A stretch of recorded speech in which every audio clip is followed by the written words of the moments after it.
Hi, this is Peter, Hi, this is Sandra, and we are Medievalist.net.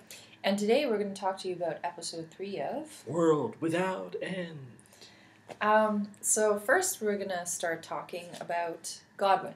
So what did you think of this episode's take on Godwyn's character? When I first saw him, like his first episode, he comes across as this kind of inept, bit of a villain, bit of a loser,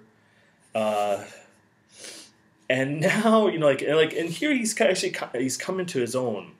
We got him. He's this bit of a schemer, a plotter. He actually has he wants to become the prior, and he's like, all right, this is what I have to, in his mind, this is what I have to do, and like he takes advantage. He even does the little things right, like pushing away the slow steps so that the blind monk falls and trips over. That was kind of funny. And I'm going to hell, but I thought it was funny. he does all these little things, and we get him to seem as he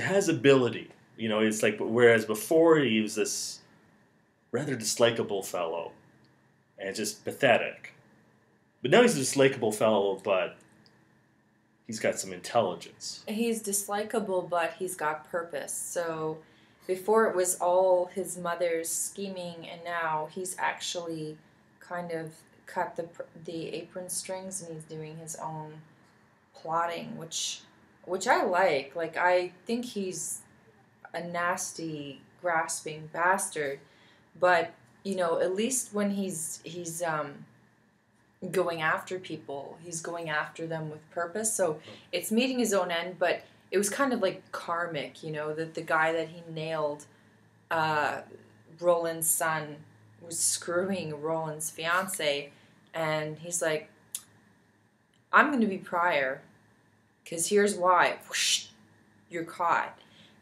I thought it was intelligent and kind of, he noticed everything and took in the information and didn't rely on Petronella, which was great.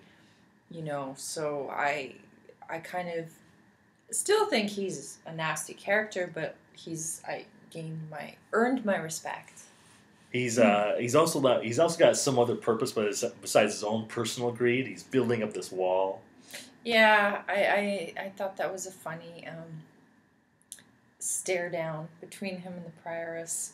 It's kind of that was good. She's looking at him. He's looking at her. And the wall's going up, and there's like this little There's slit, a little crack. and they're just giving each other the stink eye. It was kind of good. You think they could have probably stayed there for like an hour? Probably just staring each other down. Yeah. So then we're going to talk now about Caris and Myrthen, the ongoing, confusing "Why Don't You Love Me" love story, where Caris is, now single, and obviously cares for Myrthen and supports him and is trying to get him help for building the bridge, and every time he comes after her, she says no. What do you make of it? She's that typical single woman. What? Yes. Oh, wow. Here we go. I want my career being to run the hospital. I want any man to rule me. This is the Middle Ages. I know. She's like a modern day. She's not in the Middle Ages. She's a 21st century girl. I don't endorse this message. For American viewers. It's funny. Like, she's like obviously this like headstrong woman. She doesn't want. I guess she's seen how bad marriage can be in the first part. She hooks up with him. It's going to be probably trouble. She probably back baking cookies. Why was she ever baking cookies? Well, I definitely don't endorse this message. So, she doesn't want to be that typical medieval woman. Which I like how the prior says, you can, either a nun, a wife, or a whore. That was an excellent line. So, and it's like that. I thought that was one of the best lines that the priors gave that quote. In this day and age, you're a nun, a wife, or a whore. I was like, that was a good line. Whoever wrote that in. And Caris doesn't want to make that choice yet. Right. She wants to be. I'm going to be the single woman that gets everything. That bakes cookies. Who bakes cookies? Yeah. Wulfric, Gwenda, and Ralph and Annette, this kind of triangle, quadrangle, or whatever's going on. So Wulfric is with Annette, who's a gold digger. Medieval version of gold digger. Medieval version of a gold digger, because as soon as, his family dies in the bridge collapse, and as soon as he's disinherited, she's like, well, I think our engagement's off, which leaves an opening for him and Gwenda to have hot sex in a field. What did you make of that? Well, first of all, it was not hot sex. That's none of the difference between here and Game of Thrones is that they really didn't put as much effort into the sex as Game of Thrones obviously did. Look, I think that, well, okay, this is supposed to be real, not fantasy. Oh, okay. But, it leaves the opening for Gwenda, who obviously is really in love with Wulfric, even though he has nothing now. So she comes up to Ralph and she's like, listen, give him back his land. She holds him at knife point, and he chucks her off. Oh, that was the funniest scene. Like, give me back here. Yeah. Off you go. I gotta go pee. And he pees, and as he's peeing, he's negotiating sex with her, which I thought was actually funnier. Yeah, that's very tough for a man, I would think. I have to say, it's never... And she leaves, and then comes back and says, okay, but only if you promise by putting your hand on a Bible. And he does, and this kills me. He puts his hand, he's like, oh, I've got one right here by the bedstand. But it's like putting your hand on a Marvel comic. It's like the romance of Lancelot. That was priceless. I thought that was one of the best scenes ever. Yeah, so I laughed. I know. And then, like, later on, he's like, oh, no, I didn't make any promise. Bye. And she's like, you promised. Damn you, Ralph. Sucker. It was a total sucker moment. Ralph is this cool villain. He's a cool villain. He is. He's kind of, he's a cool cat. He's a jerk, but he's a cool cat. And then, of course, we have a scene that I really dislike was the only scene I dislike in this show. I thought this was one of the better episodes, was the fact that Petronilla gets wind from Godwyn about how he won his seat as prior through exposing Roland's wife's infidelity. So she writes him a letter saying, hey, your wife is cheating on you with your son, and she's pregnant. So he's thinking, well, obviously she's probably pregnant with my son. And he throws her down the stairs and kills her. Now, I think it was over the top. I expected him to strike her. I did. But the fact that he dragged her, threw her down the stairs, pregnant, and killed her, I thought was a little much for dramatic effect. I kind of first thought that this was more of an accident where he says, get out, get out, get out, and he throws her down the stairs. And usually throwing a person down the stairs doesn't kill them.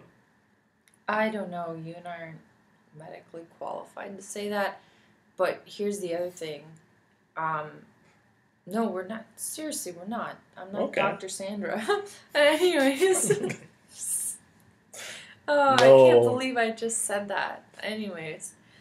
But, we're TV reviewers. We're TV reviewers. How should we know? How should we know? Exactly. Precisely, Watson.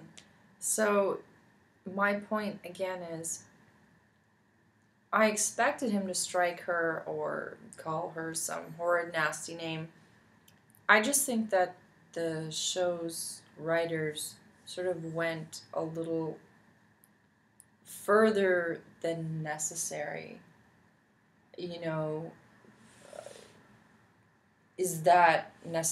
Was it necessary as a representation of how a guy would react to an infidelity in the Middle Ages? I mean, I've attended papers on men killing their wives and stuff, and just as an aside, and it wasn't, I don't know. Well, they were punished for it. Yeah, look, majorly. All the guys here. He chucked her down the stairs and walked away. And the thing that you're saying about an accident is, I didn't see it as an accident, because when Godwyn was recounting it to his mother, she said something to the effect that she knew that if Roland found out, he would kill her. Obviously, she likes Roland because she was nursing him back to health. So she wrote it to get back at Marjorie, who she's jealous of. And she knew he would kill her. So it was absolutely not an accident. See, all the guys here seem to be quite hotheads. So and we have all these, rash killings where even in medieval England, you can't just go off killing people just because you get upset at them. Like, Roland's wife has a family. They're not going to take kindly to her being killed. They will press charges, whatever, or they will try, you can't, in here it seems like, oh, you got killed, there's nothing can be done. He's the Earl. Then again, they're not going to, this is a TV show, so they're not going to go into the rigmarole of a whole trial for these people. But obviously, I just thought that the episode was great. I just wasn't a fan of that one scene. Lastly, we're going to talk about something that Peter really disliked. So I have to... that I noticed while we were watching was Peter hemming and hawing over Isabella. Peter really dislikes the way Isabella's being portrayed because... Well, lots of reasons. First of all, I'm just trying to match it up with the history of it. And first of all, I don't know the chronology. We're somewhere between 1327 and 1348 because Black Death hasn't happened. But I don't know if this is now 5 days after the start of the series, or 5 months, or 5 years. So I don't know where she is in this power. But at this point in history, once Mortimer is dead, she goes to Edward. Edward says, "Mom, I'm going." Does he say "Mom"? Yes, he probably says it that way. "Mom, I love you. I'm so sorry. And you're not ever going to have any say at anything at all except doting." See, I got it right. "On your grandchildren and being a nice, noble lady who's going to have nice parties. And pensions. And you'll have your pension." She has a great pension, by the way, in history. She has great parties. and